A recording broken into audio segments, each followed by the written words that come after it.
Hello, everybody, and welcome to another exciting version of Chip Talks, where we're now doing interviews, which is kind of fun. And I've got a pretty cool, let's say, cannabis network, let's say. And so we're going to bring people on that are really major influencers in cannabis. And I'm very excited to have Mr. Kenny Watkins on today of the American Journal of Endocannabinoid Medicine. Now, if you're a LinkedIn, let's say, user, you certainly know about AJAM and AJAM's traction, let's say, in the space, and the importance of something like the American Journal of Endocannabinoid Medicine, which is a peer-reviewed medical journal.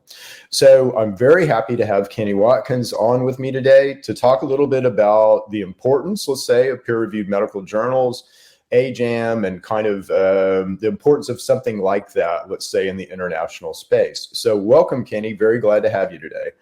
Thanks for having me, Chip. It's a great opportunity. Awesome.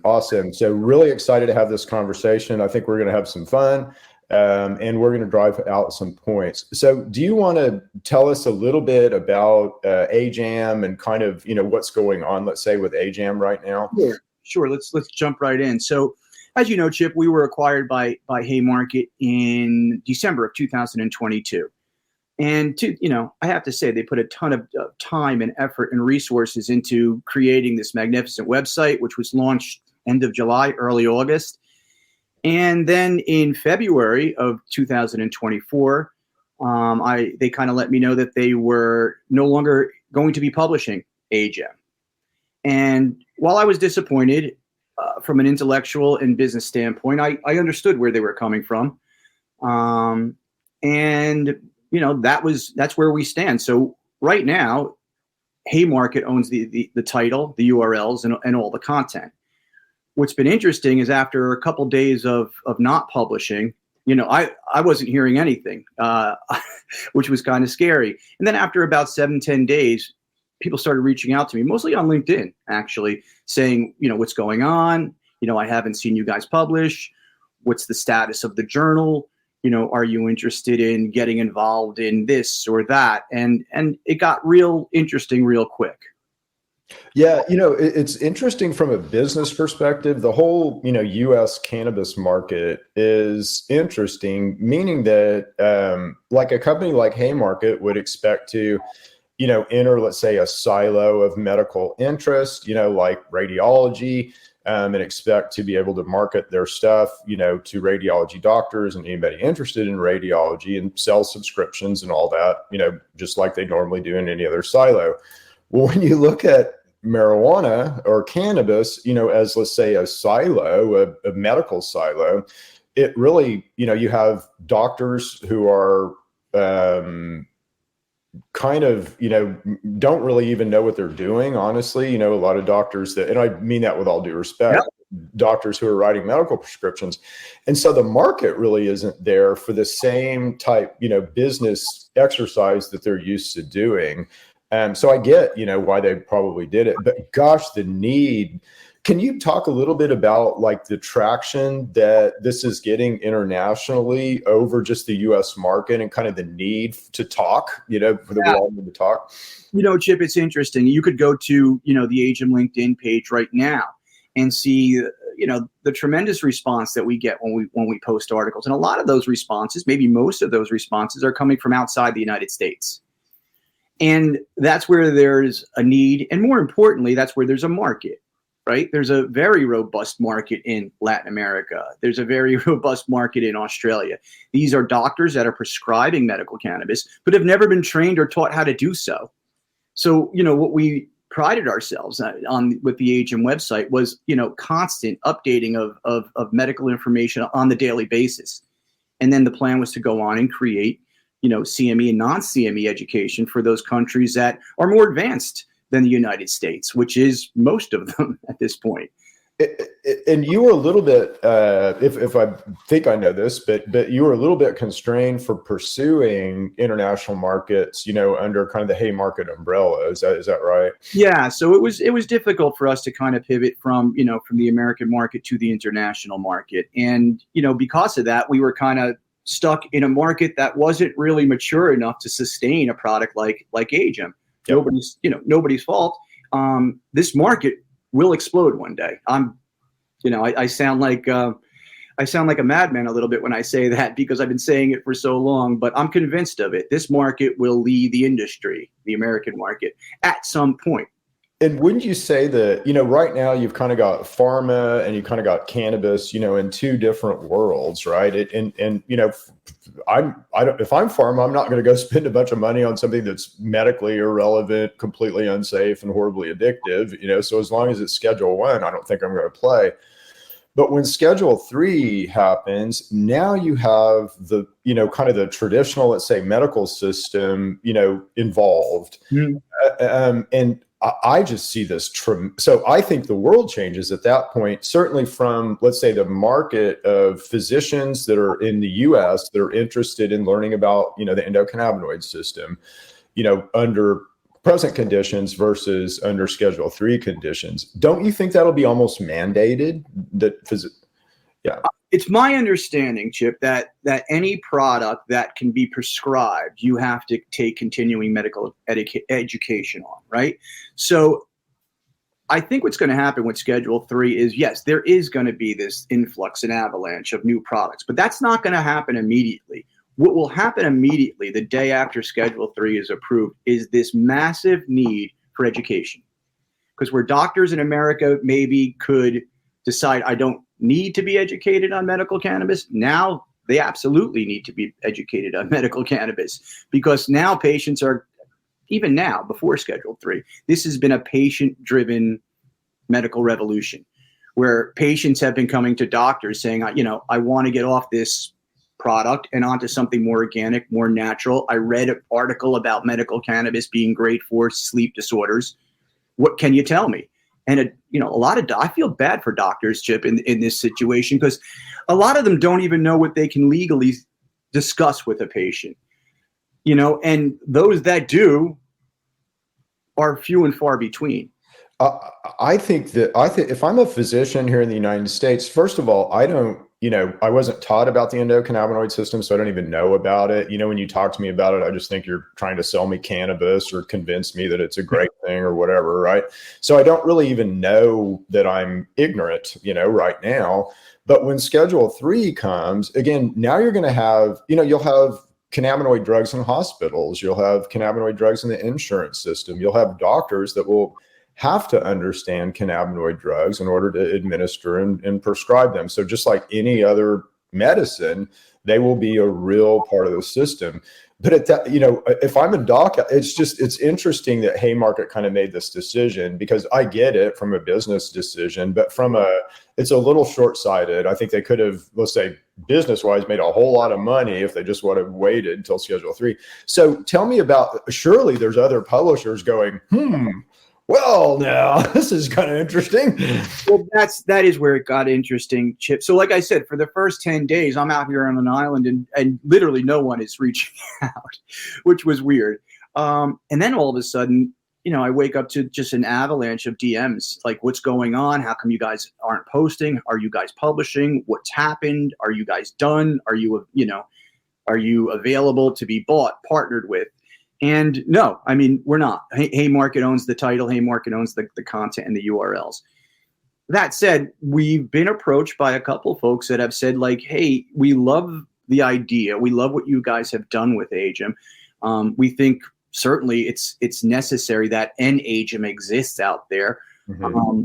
But would you like to kind of open up the aperture a little bit and pursue a more international version of AGEM, kind of meeting the doctors where they're at with our content and our education? And that, Chip, is where it gets really interesting, because, one company in particular is already, operating on the international stage. So they're familiar with a lot of the, the ins and outs of the international market, which, quite frankly, I'm not. My only exposure to the international market really was when I was representing the British Medical Association, and that was here in America. So, when I take a look at, the folks that have been reaching out, there's one company in particular that, we're in pretty deep discussions with, and hopefully soon we'll be able to make some kind of announcement. That's really good. And I like the whole, recasting, this is an international, exercise versus just because I think from a business perspective, again, the doctors in the United States aren't there yet. They're just not. But like doctors in Latin America are hungry, for this information. Doctors in, across the world really are kind of hungry, more hungry than the United States doctors. I feel like that's what I sort of feel like in social listening. If it's not even close, Dr. Leslie Apgar, our editor-in-chief, participated in a meeting in Brazil hosted by We Can Academy. I think there was almost 2,000 live doctors at the meeting. Oh, what? Yeah, I think at the time it was the biggest medical cannabis conference ever. So when you see that kind of interest, doctors paying money out of their own pockets to attend a conference specifically on medical cannabis, you start to get convinced that this is a real thing. This is actual medicine. There's an actual industry here. And there's doctors that are prescribing medical cannabis that desperately need this content, desperately need this education, aren't getting it anywhere else. I think opened up a tremendous opportunity for us to kind of take what we've started, kind of as an American-based product and just expand it internationally. Yeah. And, the other thing that I think is really interesting, I interviewed Carl Hafner, who is a UK kind of activist, let's say, in the cannabis space, business consultant. And it was really interesting to listen to the differences between like the market, what the market is like in the UK. And I'd be really interested to know, what the market's like in Colombia or the market's like in Latin America, and what, if I'm a patient, how do I access it? Mm-hmm. I'd love to see like stories about each country, and kind of what the medical access looks like, which I think you could do with an international journal. Absolutely. And to be very direct and transparent, Chip, those are the folks that are reaching out to us. I'd be lying to you if I said we're getting a tremendous outreach from, universities and government entities here in America, but all that's happening. All that outreach is happening from Latin America, from Australia, New Zealand, all over the world. Folks are kind of reaching out saying like, what are you guys doing next? And is, a more international version of what you were doing in the cards? And it definitely is. We have relationships all over the world with medical cannabis associations and not just medical cannabis associations. I think it's important that we expand beyond medical cannabis associations and start dealing with regular medical associations. I completely agree. And if you look at something like the American Medical Association here in the United States, I mean, at least here in Oklahoma as an activist, they've been the people who fought us the hardest. Right. So they've been the people who've spent money and lobbied against cannabis and all that. And you got to wonder why. I mean, if it's medically beneficial and, medically relevant, then, why do you have medical people arguing against it? It's just shocking. But we know why, without going to the too conspiratorial place. But, it's just interesting because that pressure, those, let's say, conspiratorial pressures, don't exist in other countries. And so they're a lot more open, a lot more interested. It's just, the doctors can say, hey, I want to learn about this. And they don't get smoked, by the American Medical Association or other parties. Right. That barrier doesn't exist in other countries. Doctors can freely pursue medical education with no fear of stigma because they're just more advanced in regards to, I don't even just think medical cannabis, Chip. I think plant-based medicine in general. Most of the world is more advanced than us. I think we're doing a good job. And I think there's been a change that maybe happened during the pandemic where folks, started to seek out more organic, maybe more plant-based solutions to some of the physical problems that they were having. Yeah, I say this all the time. I'm just as a kind of an activist, pundit, so to speak. But I think cannabis, at least in the United States, and I don't think that this is true in the rest of the world. And it would be cool to kind of learn this, and we could learn this through your journal. But at least here in the United States, cannabis represents the biggest disconnect between we the people, voters, let's say, us, and those we elect to govern us. It's just shocked. It's shocking to me that Schedule 3 hasn't happened under a Biden administration. Certainly that he came out right off and said, hey, I'm going to reform banking and I'm going to, reform aspects of, let's say, cannabis, and Schedule 3 was supposed to be part of what he was going to do. Schedule 3, I would be interested in your opinion on Schedule 3 here in the United States. What do you think that does? How do you think that changes, let's say, cannabis commercially and pharmaceutical industry? So I think with Schedule 3 along comes safe banking. Would you agree with that, Chip? Yep. It all kind of wrapped up in the same. Yep. So right off the bat, that just opens up pathways to revenue and pathways to money. And now people can, take loans out from the bank and use credit cards at legitimate dispensaries. And, that whole part of the industry opens up. So that's one thing. What I really get excited about on the pharmaceutical side is yes, products are going to come out, but the research, and this is what our country is great at, really digging in and doing the necessary research, not just on cannabis, but on the endocannabinoid system, right? This biological system that we all have inside of us. Let's research that, learn how to manipulate it, learn how to engage with it, right? And then come up with products for it. So the products are coming, but they're not coming, don't look for a product 2 months after Schedule 3 is approved, right? Right. No, completely agree with you. And the products that'll come, I think you will have, the middle ground here is something called botanical new drug, right? So botanical new drug, is an FDA pathway before you're using natural products and you may be using some drugs, but you're using some combination of, let's say, things that are already known safe. So you can develop a lot faster, which is cool. And the FDA's recognize that. Hey, if you're using safe stuff, you can go faster, which is great. But they'll be, to your point, and I'm as bad at this as everybody else, but we really, guys out there, everybody, we need to break kind of cannabis association with the endocannabinoid system. And really the American Journal of Endocannabinoid Medicine is about the endocannabinoid system. And probably whatever you do, in the future, how you republish will be about the endocannabinoid system, Absolutely. which I think is great. Because cannabis doesn't feed the endocannabinoid system naturally. It supplements it like, turmeric. Your natural feeding of the endocannabinoid system is through dietary fats. And, that's not very sexy. And, most people don't really realize that, but it's true. So the drugs that'll be built, you'll have a lot of fat-based drugs that'll be endocannabinoid drugs, which will be cool. So I think this Schedule 3 thing, to your point, I think it changes let's say the need for very professional medical pharmaceutical information. That's it, Chip. Yeah. And I think that's the game changer. Not so much, look, the products are going to come and they're going to need marketing and advertising, and we'll be there for all that. But initially, what this industry needs is education, and education comes in different forms. It doesn't always have to be CME or non-CME education where a test is followed. We consider, the AGEM website, when we were updating it every day, sometimes twice a day, that's pure education. Mm-hmm. It's pure peer-reviewed education, and we were getting research from all over the world, and that's only increased. Even after we haven't published for about a month, we're still getting research sent to us, which I'm grateful of. But yeah, I think that's going to be the game changer with Schedule 3 initially, this need for validated, peer-reviewed content on the endocannabinoid system. That's the first thing that's going to happen. The products will follow.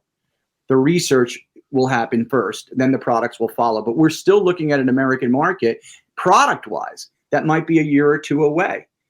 But in the American market, the thing that will open up is the need for education. Completely agree with you. And I think, it's interesting just how things go with the world in the United States. But I think you're very smart to focus internationally, because I think that need is already there right now, right? So you're seeing that, like you said, in your conferences, 2,000 people attending. That wouldn't happen here in the United States. No, it wouldn't. But, Chip, I think we as an industry, as a medical cannabis industry, if you want to say, have done a bad job in meeting doctors where they are, right? I don't think the idea is forcing doctors to come to a cannabis conference for a million different reasons. We don't need to get into right now. But I don't think that's the answer as far as educating doctors or bringing them around to the idea of accepting cannabis as medicine, right? I think you need to meet doctors at, the ACP meeting. You need to meet doctors at ASCO, and you need to speak to them in a language, right, that they understand and respect and grew up with. And that was one of the original ideas for the medical journal. Speak to doctors in a language that they understand, peer-reviewed science and research, right? And really explain from the ground up what we're doing here. It's the exploration of the endocannabinoid system, which regulates almost every other system in your body.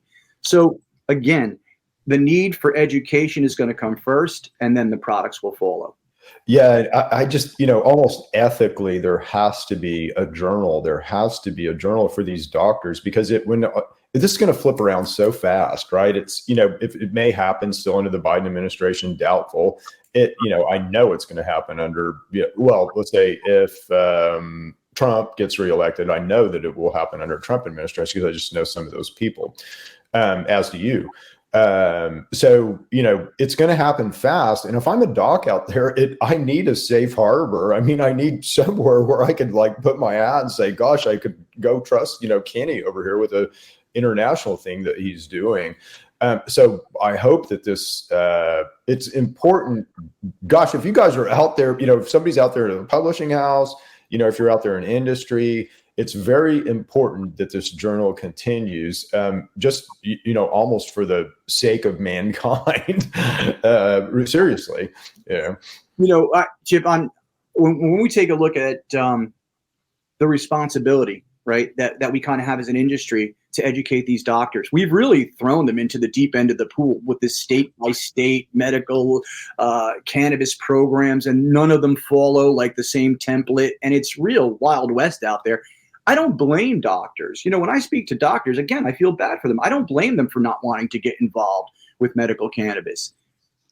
And honestly, if you look at the doctors and I mean this with all respect, there's certainly going to be exceptions to this. I always say things on LinkedIn I probably shouldn't say, get smoked, but I'm a truth teller, so I tell the truth. And I'm very familiar with this world because it's, I helped create part of it in Oklahoma.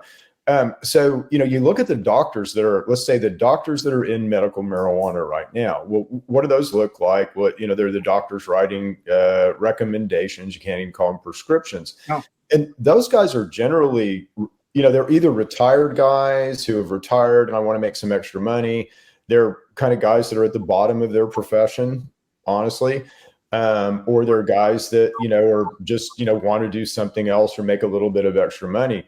But it's not like it's not like the Harvard graduate, medical professionals. It's not like Stanford guys. It's not like the cream of the crop are kind of running to this medical marijuana exercise because it's the new and latest and greatest thing in medicine. But but sadly, it is the new and greatest thing in medicine that they're missing out on. So that has to bridge, and you're a perfect bridge there. I thank you, Chip, and I do think it's all about meeting the doctors where they are.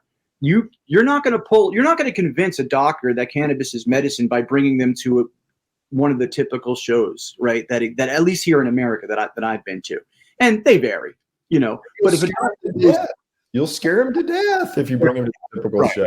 Yeah.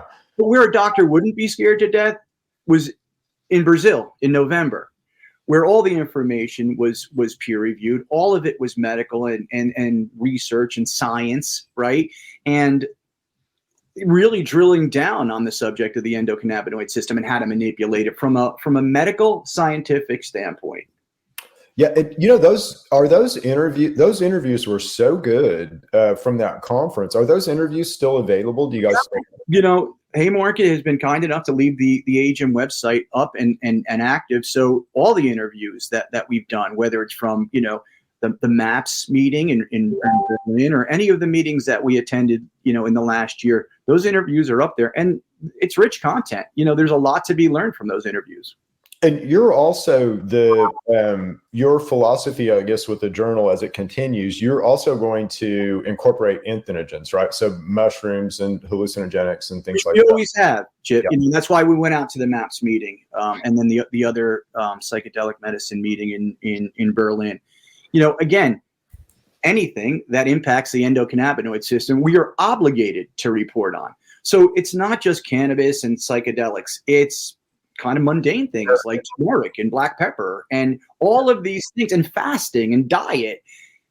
We can't just look at the endocannabinoid system and consider cannabis, because it's much wider than that. There's so many different things that engage and impact the endocannabinoid system. And we're obligated to look at and report on all of them. I love it that you do that. It's very early on in my research, I found that beta caryophyllene, from black pepper impacted the endocannabinoid system. It just blew me away, that you're just out here in nature, there's so much power. And that's, really my jam. I'm exist to teach you about that. But I think it's cool that you want to really, most people, when they hear about the endocannabinoid system, they get enamored with cannabis and they want to kind of focus on cannabis. And it's so much more than that. And so you are bringing that awareness and education. You're breaking kind of that charm between the endocannabinoid system and cannabis, which I think is so important. I had a conversation yesterday with somebody, an international conversation, and I said, I named the journal, so I'm going to take the blame for it. I did something right when I named the journal and something wrong. Let's talk with the wrong first. In the American Journal of Endocannabinoid Medicine, my background is in publishing, pharmaceutical publishing for 20, 25 years. And there's the American Journal of Psychiatry, the American Journal of Cardiovascular Medicine. So that was always very comfortable to me to put American, because we lead the world in medical research. Mm-hmm. Not with cannabis, we don't. We lag far behind. So some of the folks that I was engaging with internationally were like, why American? And at first, of course, I got insulted because I'm an American and I named the publication. But then when I thought more about it, I saw the point. Like, we're not leading in this space. Why are we jamming American into the title? It's kind of causing maybe a barrier internationally for folks that want to work with us, right? Again, eventually we will lead in this space, but we're clearly not right now, right? The smart thing that we did was to name the journal, not pigeonhole ourselves to just reporting on cannabis. So the American Journal of Endocannabinoid Medicine has the wherewithal to report on anything that engages. And I think that's important, especially going forward.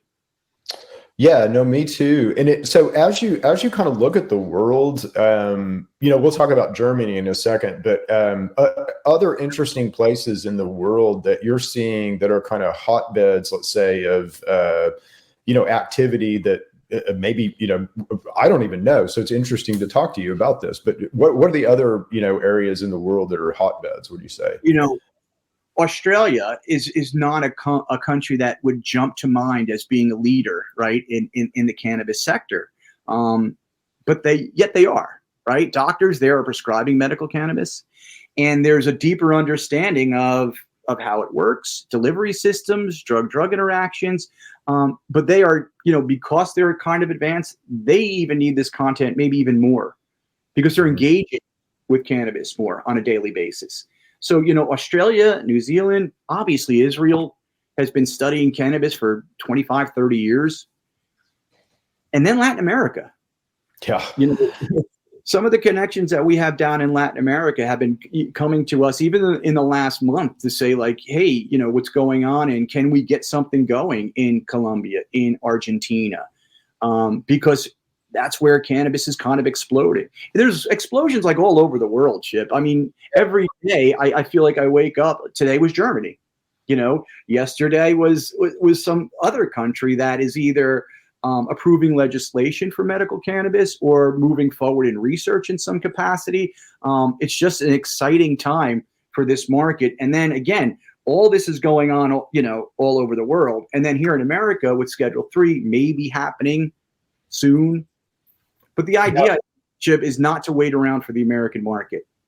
And I think that's so smart. I think, Schedule 3, let's say, doesn't happen under Biden administration, does happen under a Trump administration. It's still January of, 2025 at least. And, before the rules get written, it's probably 6 months to a year past that.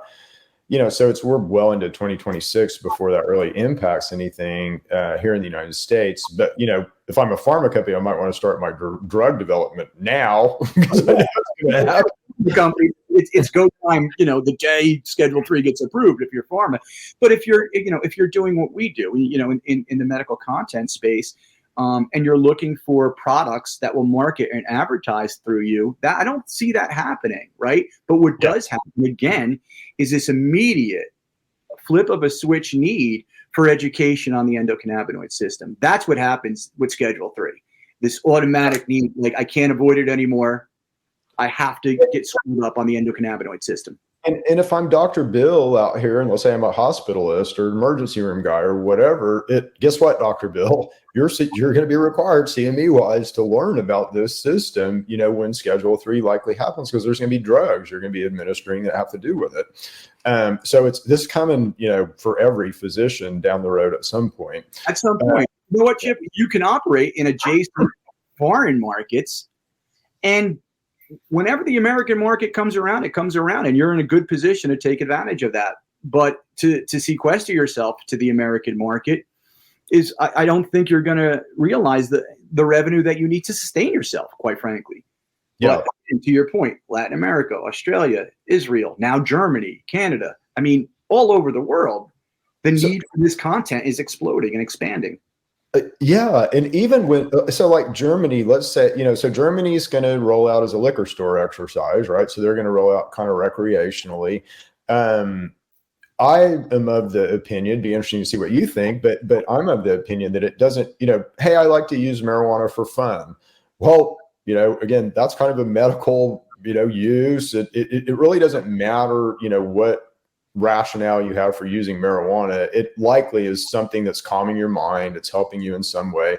Therefore, medical, I love this argument, Chip, medical versus rec. When you talk to 10 people who think they're recreational users and you ask them why they're using cannabis, I'm not 8 times out of 10, 7 times out of 10, there's an underlying medical reason there. I can't sleep. I'm anxious. My leg hurts. I want to chill out after work and I don't want to take I don't want to have a drink. I don't want to take a pharmaceutical product. I want to do it in a natural, more organic way. Yeah, no, completely agree. So I'm with you. I think most of the adult use, market, you could sort of also classify as a medical, reason. Although the way you buy it is not medical by any reason. But Germany is interesting. So I think it's going to be interesting to see. Why 25 grams? Do you have any idea why? Yeah, like such an arbitrary number. And I didn't see any explanation of that number either, which was kind of weird. No, like you can purchase 25 and you can have 50 at home, which is kind of interesting. Yeah. But and I haven't seen anything on the regulatory yet. So have you seen anything on, like, if I'm a German and I want to grow marijuana, can I do that? I didn't see home grow as part of the mix, but I haven't really drilled down on the build yet. But yeah, that's a big thing in America, right? Home grow. Like if you don't get home grow, everything's a disaster. No, again, it's a progression, right? Yeah. Look, I know there's people out there that hate Schedule 3. That's, that see it as the worst thing to happen to the cannabis industry. I don't agree. I think it's an incremental step to maybe full legalization at some point, but I didn't think that was even on the table this time around. And I'm always surprised when I see the outrage online of cannabis people being like, it has to be descheduled, and I agree with that. I believe it should be descheduled, but we'll get there. And this is a really giant step forward to getting there. Let's talk that through, because I think that's an interesting phenomenon too. And I'm like, some real professional, people that I deal with, let's say on the activist side, are just all wrapped around the axle about no Schedule 3. We need to, deschedule it all. And here, I'll give you my 2 cents on what I think. Then I'll be interested to see what you think. But I think this is mainly coming from a place where, like in Oklahoma, we've kind of got the regulatory somewhat the way that we want it. It can definitely be better, but we don't want it messed up. So if I'm a patient, I've kind of got my, patter down, and I don't want it screwed up in any way. And the fear is that with Schedule 3, you're going to have the DEA come in and say, oh, well, all state programs are null and void now. We're going to roll this back to the federal level, and we're going to kind of run it through the FDA. Well, that can't happen because literally the Constitution of the United States of America. So, and the reason for that is states have already made this decision. So, but I think that's the fear. What do you think? I think that's part of it. Chip. And to be honest with you, what I read online the most, though, in regards to fear is the presence of pharma in the cannabis industry. People, for whatever reason, have a distrust toward, the pharmaceutical industry in general to varying degrees. So a lot of the cannabis people are saying, it's weird, Chip. A lot of the cannabis people get angry at us because we are open and willing to work with pharma. Mm-hmm. Because that's where this industry is going. This is going to be a pharmaceutical industry. You're going to have your dispensaries, and the rec side of the house is something completely different that I'm not referring to. But on the medical side of the house, pharma's involved, especially Schedule 3. They're even more involved in Schedule 3. And a lot of people get intimidated by that. A lot of people get scared by that.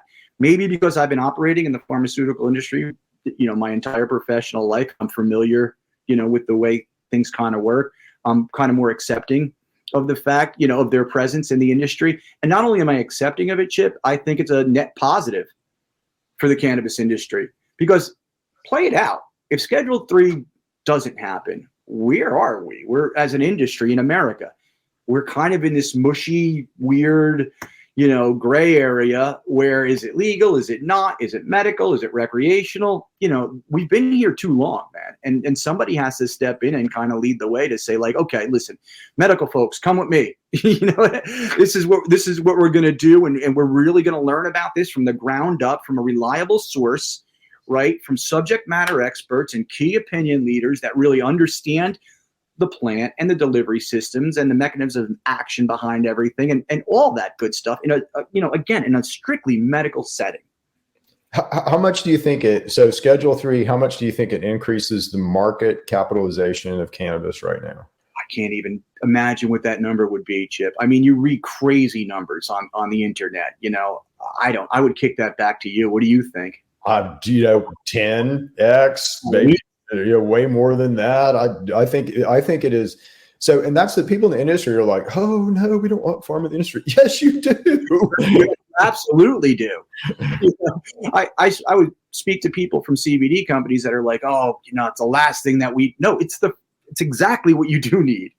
Because you know what? Pharma is great at. Pharma will prove through science, through research, that cannabis is in fact medicine, something that I think we've all known for thousands and thousands of years, but this will finally validate it. And I think that's the most positive aspect of pharma getting involved with cannabis, right?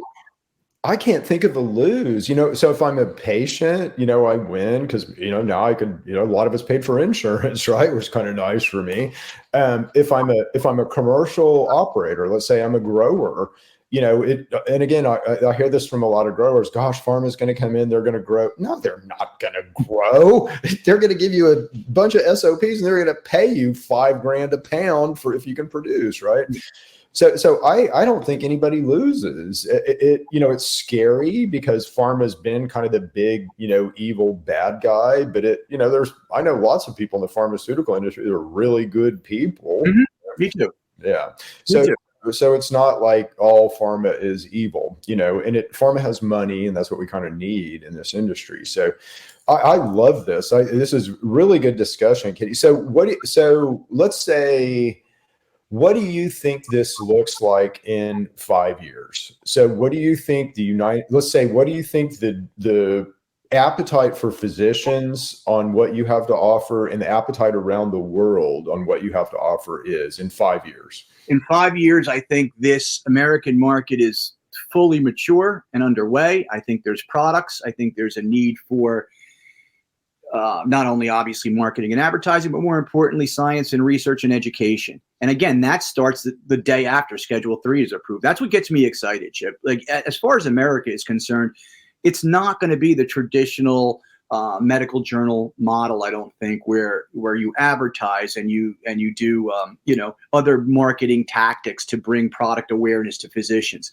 I don't think it's that at all. I think where there's going to be a huge market is in different forms of education, live, virtual, CME, non-CME, and what's great about us is we have the subject matter experts on the editorial board to kind of create and teach this education.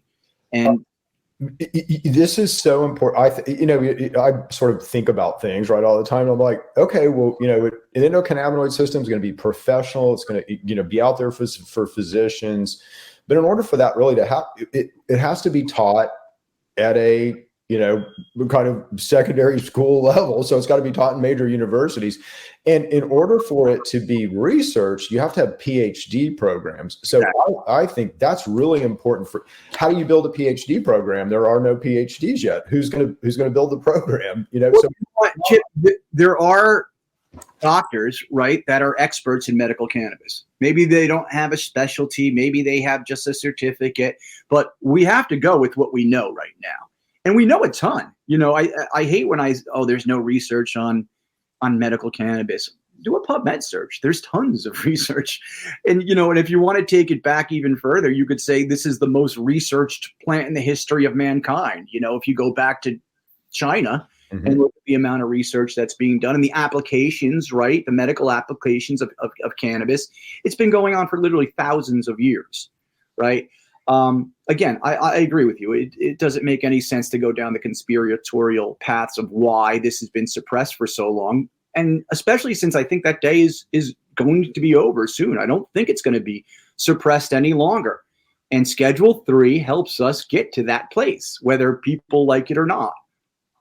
Agree. I think in my little conspiratorial mind, because I do go to a conspiratorial place, but I think that's the seed change. That's the moment. That's where we really kind of break down the wall here. And it's not just with cannabis, it's with all natural products. It's with, now we're going to allow kind of this natural product, God, if you will, back into the medical system. And I think that's an important moment for us. I really do. It's funny you should say back into the medical system, Chip, because, we've all seen the bottles from Pfizer and Park Davis of, cannabis. Yep. So it's not like the pharmaceutical industry hasn't been involved with medical cannabis. It's not too long ago where 80% of the products that the pharmaceutical industry produced had some level of cannabis in them, right? Was that the 30s, would you say, or the right around then, right? Yep. 30s was kind of the zenith, let's say. So, yep. So it's not an odd thing that the pharmaceutical industry would be involved with medical cannabis. In fact, it's a very natural thing. It's already happened before. And it's kind of just a return to, this is best case scenario, a return to plant-based medicine and natural solutions to health problems.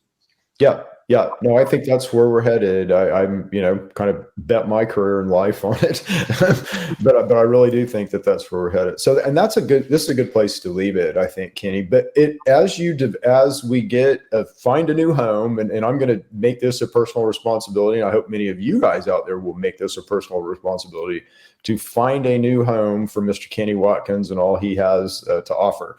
So, and I'm sure that's already in the works anyway, but, in case it isn't, let's just say we are close. I think with a company that is international and can kind of help us thrive on the internet. Because again, there isn't a market here in America. And, again, that's why I, from an intellectual and business standpoint, understand why Haymarket made the decision that they did. But there is a huge market, a huge adjacent market overseas that needs what we are offering, that needs our content, that needs our education. And these folks have been reaching out aggressively over the last couple of weeks, which is great. Everywhere from Australia to Thailand have been kind of saying, like, what's going on with you guys? Like, do you want to do something? Just this morning, somebody reached out and said, will you guys come to Thailand and conduct education for us? And I'm like, yes, of course. Just let's get up and running again. And I think, Chip, that's why, if we are able to kind of close this deal with this company, it's going to happen quick. The education is so desperately needed, and we have the connections in different countries to access government, business, university, medical associations, societies, and foundations. So, everything is kind of lining up for us on the international side. And my approach, quite frankly, would be to kind of live there and just wait patiently for the American market to come around and be the biggest market in the world. And when it does, you're in a great position to pivot back and take advantage of it. Yeah, no, I really think you're smart in how you're thinking about this and your plan. So let's have you back in about 6 months or so, if that works. And, we'll see where we're at and see kind of how the plan's going. But I'm excited that you're out there. I'm excited for what you're doing. And you perform such a needed service, I think, in the industry. So thank you for what you do. Thanks for having me on, Chip. This has been a great opportunity to kind of, tell the story, of where AGM was and kind of where we're going in the future. So thank you. You're welcome. Yeah, awesome. All right, we'll leave it there. So see you guys later, and we'll be back with another exciting version of Chip Talks very soon.